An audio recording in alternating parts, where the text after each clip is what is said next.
Philippines eyes KF-21 Boramae, a surprise frontrunner as the MRF race meets price, production and geopolitics.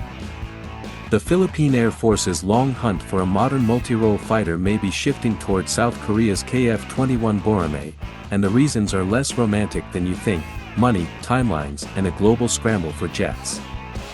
The Philippines' modernization program has long put a multirole fighter, MRF, at the top of its shopping list.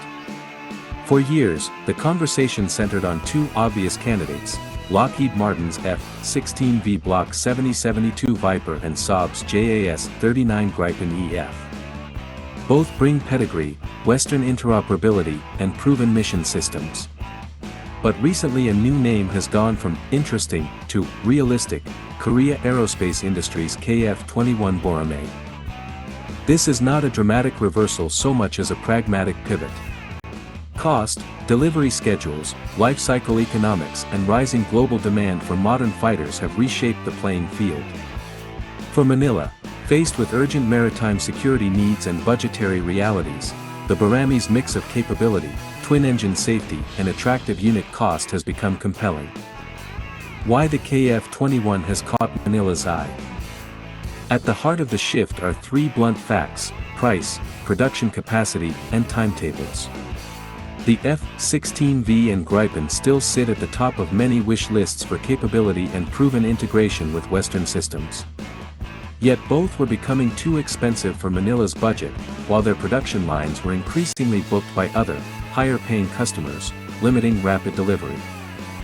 The KF-21, built as a 4.5-generation twin-engine fighter, has surprised some planners by offering a lower price per aircraft package than pricier single-engine alternatives.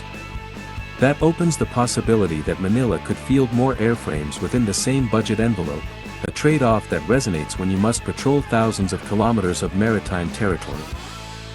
For the cost of one Viper, we may be able to field more Boramae fighters, with better endurance and future growth potential. Philippine defense official, paraphrased. Beyond cost, the KF-21's production timeline, with serial assembly ramping up in the mid-2020s, offers a possible delivery window before the 2030s. That's faster than waiting in queue for Western fighters whose lines are committed for several years. What Manila has done so far. Sources indicate the Department of National Defense, DND, initiated a detailed technical and financial review of the KF-21 in the second half of 2025. Manila requested information specifically for the Block 2 variant, the multi-role configuration intended for air superiority, strike, maritime attack, and electronic warfare. That request is a clear signal: the Philippines isn't just window shopping, it is doing the paperwork that precedes procurement. The DND's emphasis has not been limited to buying jets.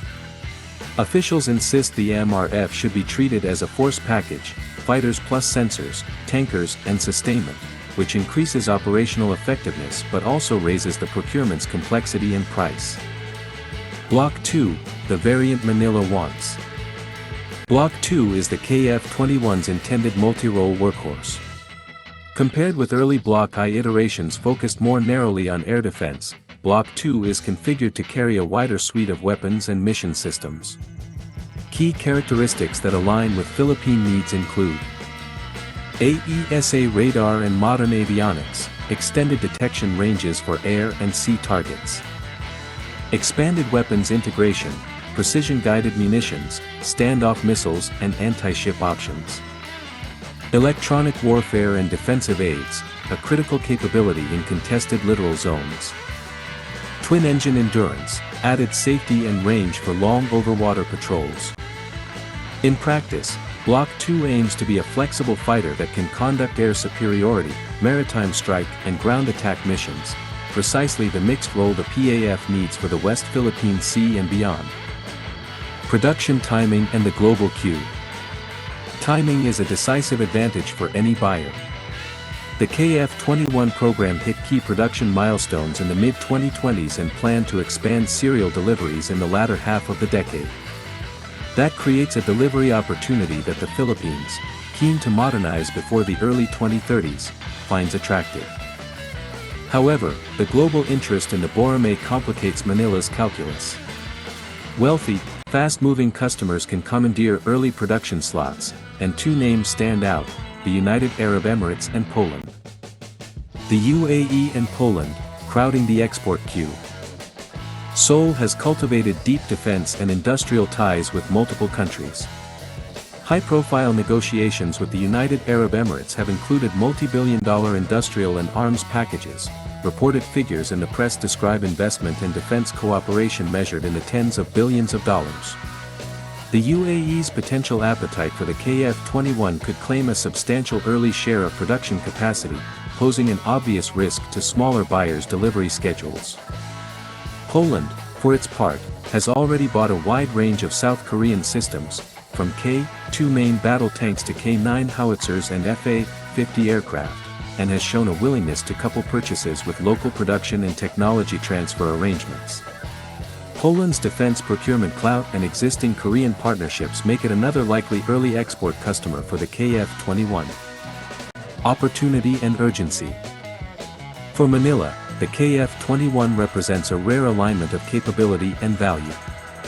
It could give the PAF a modern, twin-engine multi-role fighter with strong maritime endurance and an upgrade PAF, all at a price point that preserves budget flexibility. That could allow the Philippines to build an MRF fleet sizable enough to matter, rather than a token number of expensive jets. Yet the window to secure favorable production and financing terms is narrow. Delay, and richer buyers may fill the early quotas. Move too fast without ironclad sustainment and integration guarantees, and the PAF could inherit logistical headaches down the line. Manila must balance speed against prudence. Force package thinking: fighters don't fly alone. The DND's insistence on a force package approach is sensible. Fighters deliver maximum value when paired with airborne surveillance, AWACS, aerial refueling, and a sustainment ecosystem. Any KF-21 deal will be judged not just on the aircraft but on the accompanying support, training, maintenance, weapons integration and interoperability with US and allied systems. South Korea has a track record of offering industrial cooperation and sustainment packages to buyers, a bargaining chip the Philippines will likely use to secure local benefits such as maintenance rights, training, and possible limited assembly or tech transfer. What to watch next? Several near-term developments will be key. Seoul's export contracting cadence, announcements of export frameworks or large export orders, especially from the UAE or Poland, will shrink Manila's window. PAF technical findings, further public disclosure of Manila's Block 2 evaluation would signal seriousness and help shape political momentum. Financing and industrial offers, the balance of price, training, and local supply commitments will likely determine whether Manila pulls the trigger. Final verdict: likely, but not inevitable. The Boramae's momentum is real. It has evolved from a promising domestic program to a credible export contender, offering Manila a realistic path to a capable MRF fleet at competitive cost. If the Philippines moves quickly and secures production priority and clear sustainment guarantees, it could become the first Southeast Asian export customer and transform the PAF's long-term posture. But procurement is never a foregone conclusion. Alliance politics, interoperability concerns, and the desire for mature, combat-proven platforms will continue to influence the final decision. The KF-21 is likely to be part of Manila's shortlist, but whether it becomes the chosen platform depends on how quickly and cleverly the Philippines negotiates the deal. Disclaimer: this article represents a personal analysis and opinion based on publicly available information. It does not contain fake news or misleading claims.